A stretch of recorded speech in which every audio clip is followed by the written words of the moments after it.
सब लोग। आज जो है इंग्लिश की सेकंड क्लास है। जैसा कि मैंने फर्स्ट क्लास जो है बोर्ड पर होती है और सेकंड क्लास जो है मैं वो ऐसे लाइव लूंगी, ठीक है, ताकि आप लोगों को थोड़ा थोड़ा ये फील भी रहे कि मैम हमारे साथ हैं, वो हमें पढ़ा रही हैं। ओके अच्छा, बहुत सारे बच्चे जो हैं ये पूछते हैं, ये बोलते हैं कि मैम हमें इंग्लिश बोलनी है और हमें इंग्लिश बोलना सीखना है। तो यहाँ पर इसी के लिए मैं एक पूरी सीरीज लेकर आई हूँ। ये पता नहीं कितनी वीडियोस रहेंगी, अभी फर्स्ट पार्ट हो चुका है, डिस्क्रिप्शन में उसका लिंक मिल जाएगा। पूरी एक इसकी प्लेलिस्ट रहेगी अलग से, ताकि आप जब भी आएँ आप ये वीडियोस देखें और धीरे धीरे थोड़ा थोड़ा सीखें। ओके, अब बच्चों के मन में ये आता है कि मैम हमें इंग्लिश बोलना नहीं आता और इंग्लिश में बात करने नहीं आती है, हमें इंग्लिश थोड़ी थोड़ी समझ भी नहीं आती है, तो इसमें क्या है ये मतलब कि कैसे हम इस चीज को इम्प्रूव कर सकते हैं। तो उसी के ऊपर पूरी चीजें धीरे धीरे मैं आप लोगों को समझाऊंगी, धीरे धीरे सब बताऊंगी। तो टेंशन नहीं लेनी है, बस वीडियो को ध्यान से देखना है, जो चीजें मैं बोलूंगी वो सुनना, उसके बाद आप बहुत ज्यादा मोटिवेट। जब आप लोग किसी को इंग्लिश में बात करते हुए देखते हैं ना, तो थोड़ा थोड़ा सा नोटिस करना स्टार्ट करें कि वो लोग क्या बात करते हैं, क्या चीज यूज करते हैं और बोलते टाइम वो कौन से वर्ड यूज करते हैं, ठीक है। क्योंकि उससे क्या होगा, आपको धीरे धीरे कुछ कुछ समझ आने लगेगा। अब आपको अपना माइंड डाइवर्ट करना है इंग्लिश की तरफ, क्योंकि आज से पहले हमने कभी फोकस नहीं किया कि इंग्लिश में कोई बोल रहा है तो वो क्या बोल रहा है, कैसे बोल रहा है, क्या वर्ड यूज कर रहा है, लेकिन अब से स्टार्ट करना है। ओके, कई बार ऐसा होता है ना, जब हम कोई चीज में लगन लगा लेते हैं, कई बार हम कोई चीज जो है बहुत ज्यादा सोचते हैं, या मान लो हमें कोई नई बाइक लेनी है या फिर हमें कोई नई स्कूटी लेनी है, तो हमें कहीं ना कहीं वो चीजें दिखती रहती हैं। जब हम जाते हैं तो हमें कहीं ना कहीं वो चीजें नजर आने लग जाती हैं, और असली में, नकली में नहीं, सपने में नहीं, असली में वो चीजें नजर आने लग जाती हैं। तो ऐसे ही अब जब इंग्लिश की बारी है, अगर आप इंग्लिश को दिमाग में घुसा लेते हो ना, अब से घुसा लो, तो आप जहां पर भी देखो कि इंग्लिश में कोई कुछ बात कर रहा है, कोई कुछ बोल रहा है, तो उसको थोड़ा थोड़ा समझने की कोशिश करो, थोड़ा थोड़ा ये जानने की कोशिश करो कि वो क्या बोल रहा है और उसके जो वर्ड्स हैं वो कौन से हैं। क्या देखिए, ऑटोमेटिकली होती ही है, कॉमन है। जब भी आप कोई चीज सीखो, जब भी आप कोई चीज के बारे में लगन लगा लो, तो वो चीज ऑटोमेटिकली हमें नजर आने लग जाती है। तो अब फर्स्ट चीज कि इंग्लिश को दिमाग में घुसाना है, ठीक है। अब उसके बाद नेक्स्ट चीज ये आती है कि इंग्लिश जो है वो स्पीकिंग जो होती है वो कैसे करते हैं लोग, वो क्या जल्दी जल्दी कैसे बोल लेते हैं, ये चीज आती है ना। तो यहाँ पर अगर मैं आपको एक चीज बताऊं, देखिए, एक इंग्लिश होती है जिसमें हम टेंसेस का यूज करते हैं। टेंसेस मतलब present perfect tense, present continuous tense, past perfect, past continuous, simple present, simple past perfect, बहुत सारे होते हैं, ठीक है। तो इसमें हमें ये पता होना चाहिए कि ये टेंस होते क्या हैं। अब इन टेंस को जानने के लिए, क्योंकि ये आपकी इंग्लिश स्पीकिंग का बेस है, अगर आप इंग्लिश सीखना चाहते हैं तो ये बेस है, इसके ऊपर ही पूरी इंग्लिश रहती है।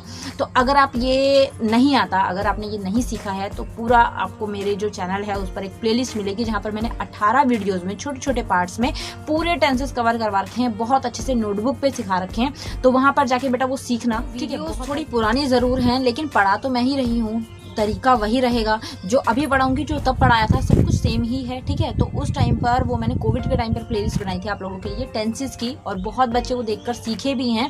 तो आप लोग वो सीखिएगा हर एक पार्ट की, जैसे सिंपल प्रेजेंट है, सिंपल पास्ट है, देन सिंपल फ्यूचर है, present continuous, past continuous, perfect, और जो आगे के प्रेजेंट परफेक्ट, पास्ट परफेक्ट, सारी चीजें, सारे टेंसेस एक एक पार्ट पर्टिकुलरली मैंने बनाया है। तो वहां पर जाकर वो प्लेलिस्ट निकालना और उसको सीखना, क्योंकि टेंसेस क्या है ना बेटा, बेस है। जैसे फॉर एग्जाम्पल मैं अगर आपको बोलूं कि मैं मार्केट जा रही हूँ, ठीक है, अगर मुझे इसको इंग्लिश में बोलना है तो कई बच्चे बोलेंगे आई गो मार्केट, कई बच्चे बोलेंगे आई गोइंग मार्केट, कई बच्चे बोलेंगे आई एम गोइंग मार्केट। तो अब इसमें से सही कौन सा है? आई वेंट मार्केट, कई ये भी घुसा देंगे। तो यहाँ पर क्या मतलब है, ये जो बोल रहे हैं, जो इसका स्ट्रक्चर है, जो सही स्ट्रक्चर है, वो कैसे पता लगेगा? वो टेंसेस से पता लगेगा। अगर आपके टेंसेस क्लियर होंगे, अगर आपको वो चीज पता, देखा होगा कि जब बचपन में हम स्कूल जाते हैं तो हमें सबसे पहले ABCD पढ़ाई जाती है। अब ABCD क्यों पढ़ाते हैं? हमें डायरेक्ट बड़े बड़े वर्ड्स क्यों नहीं पढ़ाते? वो इसलिए नहीं पढ़ाते क्योंकि ABCD जो है वो बेस है ना। जब भी आप चाहे आगे जाके पायलट बन जाए, इंजीनियर बन जाए, साइंटिस्ट बन जाए, प्राइम मिनिस्टर बन जाए, प्रेसिडेंट बन जाए, कुछ भी बनेंगे, आपको इंग्लिश में ABCD तो याद होगी ही, इंग्लिश की ABCD तो आपको आती ही होगी। इसी तरीके से ग्रामर जो है, अगर आपको स्पीकिंग करनी है, इंग्लिश स्पीकिंग करना है, इंग्लिश में बात करना चाहते हैं, इंग्लिश सीखना चाहते हैं, तो आपको मस्ट है कि टेंसेस की नॉलेज होनी चाहिए बेटा। अगर टेंसेस आते हैं, और ज्यादा कुछ नहीं, अगर सिंपल टेंसेस जो होते हैं वो, और कॉन्टिन्यूस टेंसेस, पहले ये दो सीखेंगे तो बेस्ट है। और ज़्यादा खिचड़ी पकाने की जरूरत नहीं है, जिससे पहले सिंपल प्रेजेंट सीख लो। और एक वीडियो जो है मैं बोर्ड वाली लेकर आया करूंगी, नेक्स्ट जो सेकंड पार्ट हुआ करेगा, अगली वीडियो फेस लुक वाली होगी, ठीक है। तो इससे ये रहेगा आप लोगों को थोड़ा थोड़ा कि हाँ मैम भी हमारे साथ हैं, अदरवाइज बोर्ड पे बच्चे जो है वो थोड़ा बोर भी हो जाते हैं, है ना। तो आई थिंक ये चीज़ आप समझ गए। जो tenses is a base of your grammar, ठीक है। अगर इंग्लिश सीखनी है तो टेंसेज आना जरूरी है, ये चीज़ समझ आई? हाँ मैम ये चीज़ हमें समझ समझ आ गई। टेंसेज हमें सीखना जरूरी है, उसके बिना हम कोई इंग्लिश में बात नहीं कर सकते। क्योंकि सिंपल अगर हम बोल रहे हैं मुझे जाना है, मुझे आना है, वो मेरा घर है, ये मैं हूँ, वह मेरी मम्मी है, और मैं मार्केट जा रही हूँ, मैं स्कूल से आ रही हूँ, मैं खाना खाती हूँ, मैं सोती हूँ, सब में टेंसेज का यूज है ना। टेंसेज का मतलब ही क्या होता है? काल, टाइम, समय। जो आपने स्कूल टाइम में पढ़ा होगा, अभी 8, 9, 10 करके आए हो, अगर जो छोटे वाले हैं उन लोगों ने तो पता ही होगा, काल पढ़ के आए हो, भूतकाल, भविष्यकाल, वर्तमान काल, है ना। तो वही टेंसेज हैं। अगर उसकी नॉलेज होगी तो इंग्लिश में स्पीकिंग जब आप करोगे, इंग्लिश स्पीक जब होगी तो उस टाइम पर प्रॉब्लम नहीं होगी। ओके, अब उसके बाद बात आती है प्लेलिस्ट में। प्लेलिस्ट का लिंक आपको डिस्क्रिप्शन में मिल जाएगा बेटा, वहां से टेंसेज सीखो, फर्स्ट पॉइंट, ठीक है। और अभी नेक्स्ट जो बोर्ड वाली वीडियो में लेकर आऊंगी उसमें मैं आपको थोड़ा थोड़ा रिटर्न बेसिक करवाऊंगी। जो वर्ड्स होंगे वो आपको ध्यान रखने हैं कि कौन से वर्ड्स हैं। घबराना बिल्कुल नहीं है, ठीक है। इंग्लिश सीखने की शुरुआत हो चुकी है और आप सब लोग तो साथ में हो ही, सब सीखना चाहते ही हो, तो स्टार्टिंग है। अब मैंने आप लोगों को एक चीज बता दी कि टेंसेज सीखना जरूरी है, ठीक है। सेकंड चीज क्या आती है? सेकंड चीज इज वर्ब। वर्ब आपको पता होना चाहिए। अब कई बच्चों के दिमाग में रहेगा कि वर्ब क्या होती है। अब बेटा वर्ब जो होती है, जब आप कोई काम करते हो, हिंदी में करिए ना क्रिया, क्रिया को ही वर्ब बोला जाता है, ठीक है। मैं खाना खाता हूँ, इसके अंदर खाता क्या है? वर्ब है, ठीक है। मैं स्कूल जाता हूँ, जाता क्या है? वर्ब है। I am going to school, I go to school, I eat my breakfast, ये सारी जो चीजें हैं इसके अंदर जो ये ईट है, कीप है, गो है, और इसके अलावा में ड्रिंक है, ड्राइव है, डू है, ये सारी चीजें क्या हैं? ये वर्ब होती हैं। वर्ब मतलब क्रिया होता है। सिंपली आप लोगों को एक चीज दिमाग में रखनी है, ठीक है। और वर्ब्स जो है वो बेस है, वो भी सीखना पड़ेगा। दो चीजें बेस हो गई, क्या? First is tense and second is verb. तो आपको ये दो चीजें परफेक्ट तरीके से जो क्लियर अब हो गई होगी कि if you want to learn English, if you want to speak English, so you have to know about tenses and verb, ठीक है। तो ये चीज क्लियर है। दो चीजें हैं, ज्यादा बड़ी नहीं है। अब एक चीज और आती है कि आप लोगों को जो मैं बेसिक ये चीज बताने वाली हूँ कि कई बच्चे जो है ना ये समझते हैं हुआ कि हाँ इंग्लिश तो हमें आती नहीं है, हाँ इंग्लिश कैसे बोलें। अब वहां पर हम जाएंगे, वो इंग्लिश में बात करेगा तो हम क्या बोलेंगे? तो ऐसा कुछ नहीं है, डरने की जरूरत नहीं है। इंग्लिश भी एक लैंग्वेज होती है। और जो हमारे यहाँ पर जितने आप अगर अभी आप नॉर्मल न्यूज लगा के देखेंगे ना, इंग्लिश न्यूज लगा के देखेंगे, अगर हमारे बॉलीवुड एक्टर्स को आप देख लो, अगर आप हमारे प्लेयर्स विराट कोहली को देख लो और दूसरे जो प्लेयर्स होते हैं उनको देख लो, फॉरनर्स नहीं जो इंडियन है, ओके, शाहरुख खान को देख लो, सलमान खान को देख लो, अक्षय कुमार को देख लो, किसी की भी स्पीच आप देख लोगे, उसमें जब आप इंग्लिश देखोगे ना, उनमें कोई भी वो टेंस नहीं यूज करता।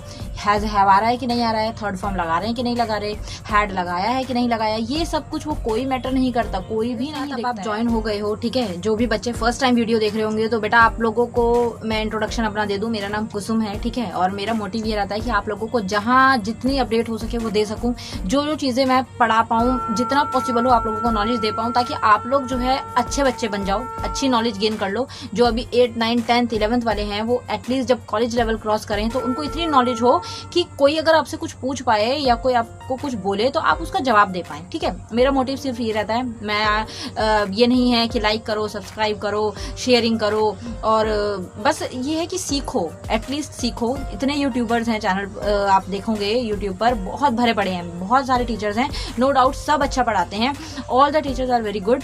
जहां पर आपको कंफर्टेबल लगे, जहां आपको समझ आया वहां पर समझें, वहां से सीखें, टाइम पास ना करें बस, ठीक है। क्योंकि ये एज ऐसी है जब आप जितना सीखोगे वो आपका पूरी लाइफ टाइम जो है वो काम आएगा, पूरी लाइफ टाइम जो है वो आप को बेनिफिट। आज की वीडियो में हमने क्या जाना? आज की वीडियो में हमने जाना कि इंग्लिश जो है वो भूत नहीं है, उससे घबराना नहीं है, हुआ नहीं समझना है, सब लोग सीख सकते हो। बस आप लोगों को जो मीनिंग्स हैं वो पता होने चाहिए, आपको टेंसेस की नॉलेज होनी चाहिए, आपको वर्ब्स की नॉलेज होनी चाहिए। तो इस वीडियो में सिर्फ मैंने आप लोगों को ये बोला है कि टेंसेस सीखो, ओके, और वर्ब्स लो, इन दोनों को घोल कर पी जाओ, दिमाग में बसा लो एटलीस्ट कि सिंपल प्रेजेंट टेंस क्या होता है, कॉन्टिन्यूअस क्या होता है, परफेक्ट क्या होता है, इसमें क्या चीजें होती हैं। मैंने एक एक चीज बेसिक से करवा रखी है। प्लेलिस्ट का लिंक आपको डिस्क्रिप्शन में मिल जाएगा और मैं कम्युनिटी टैब में भी इसका प्लेलिस्ट का लिंक डाल दूंगी। वर्ब की वीडियो अगर बनाई होगी तो वो भी डाल दूंगी, अदरवाइज फोटोज क्लिक करके डाल दूंगी, ठीक है। तो आपने उनको पढ़ना है। नो डाउट काफी बच्चों को ये चीजें आती होंगी, लेकिन सबको लेते हुए चलना है ना हमें। तो आधे बच्चे ऐसे भी होंगे जिन्हें नहीं आती होंगी, जो भूल चुके होंगे, जो कोविड की वजह से जिनका दिमाग से सब साफ हो चुका होगा। तो हर एज ग्रुप का बच्चा है, हर एज ग्रुप का यहाँ पर बंदा होगा इसमें, तो इसलिए सबको लेते हुए चलना है और सबको सिखाते हुए चलना है, सबके साथ चलना है ना बेटा। तो आई होप इस चीज से आपसे पहले वीडियो बहुत लंबी हो जाए, इससे पहले कि 1-2 घंटे मैं ऐसी बैठी रहूं और आप लोग सुनते रहो, वीडियो को खत्म करने का टाइम आ गया है। अगर आपकी कोई अपनी इच्छा और है, अगर आप कोई और चीज़ पूछना चाहते हैं, इंग्लिश से रिलेटेड कोई डाउट हो, so you can do comment in my comment box, okay. और एक चीज़ मैंने बोली ही है, if you want to learn और if you want to speak English, so you have to know about tenses and verbs, ठीक है। तो ये चीज़ बेटा सीखना ज़रूरी है। फिर धीरे धीरे प्रैक्टिस करेंगे हम। जून अभी पूरा पड़ा है, अच्छे से प्रैक्टिस करेंगे। लाइव क्लासेस भी मैं लूंगी ताकि आप लोगों को थोड़ा सा मैं हिंदी में बोलूं, आप उसको इंग्लिश में ट्रांसलेट कर पाओ। वो वाली क्लासेस भी होंगी, धीरे धीरे सब कुछ होगा, ठीक है। चैनल पर बने रहें, अपना प्यार मुझे ऐसे ही देते रहें और सपोर्ट करते रहें। वीडियो अगर पसंद आए तो वीडियो को लाइक कर दीजिएगा, ठीक है। जबरदस्ती नहीं है। और अगर पसंद ना आए तो डिसलाइक ऑप्शन भी यूट्यूब ने दे रखा है, आप वो भी कर सकते हैं, ठीक है। इंस्टाग्राम ग्रुप पर जो नहीं जुड़ा है, डिस्क्रिप्शन में लिंक है, आप वहां से मुझे फॉलो कर सकते हैं और ग्रुप में जुड़ सकते हैं, ठीक है। मिलते हैं नेक्स्ट वीडियो में। Thank you so much, bye bye.